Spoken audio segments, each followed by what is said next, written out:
Hi, welcome back. You're watching Biofizz and today I'm going to walk you through ATP, the adenosine triphosphate.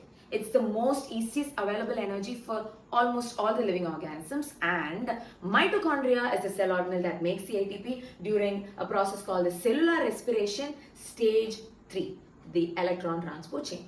Besides that, plants also make ATP through a cell organelle called the chloroplast during the process called photosynthesis, especially during the light reaction. But do you know how to draw the structure of ATP? Let me help you.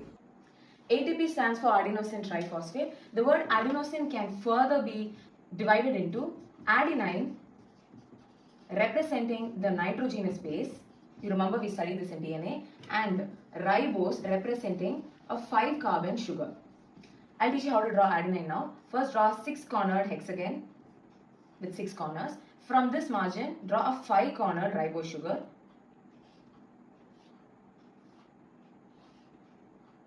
Now we are going to give the double bonds. It comes here, here, here, and here. Now moving on to the nitrogen. Nitrogen comes on these sides, and on top is NH2. This is the structure of adenine. Connected to adenine is the 5-carbon ribose sugar. So bring this down and connect it with a house-like structure, 5-carbon, 5-cornered with oxygen in the center. This is the ribose sugar. Ribose sugar will have OH group in the 2' and 3' region. Now we have the adenine and ribose together, the adenosine. Moving on to triphosphate, basically 3-phosphate. First, how to draw phosphate? Phosphate is PO4 3-. So P in the center and 4 oxygen molecule on all the 4 directions, and 3- representing minus signs of these 3 oxygen molecule.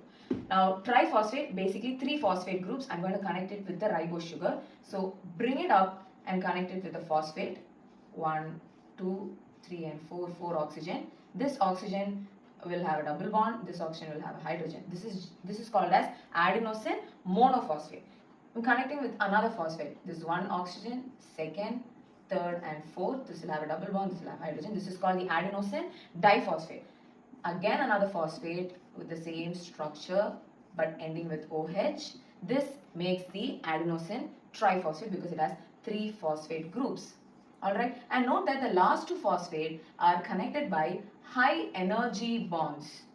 So when ATP loses or hydrolyzes one of the phosphate, it will yield high energy, and that energy is used by a lot of cell organelles in a lot of mechanisms. Carl Lohmann discovered ATP inside the muscle cells. ATP provides energy for muscle contraction, for cell signaling, for nerve impulse transmission, for active transport of molecules in and out of the cell, for biosynthesis of carbohydrates, proteins, lipids, and even DNA.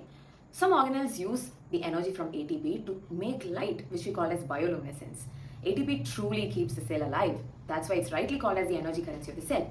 So what are you waiting for? Go practice this diagram and show off your skills to your friends. Until next time, happy learning.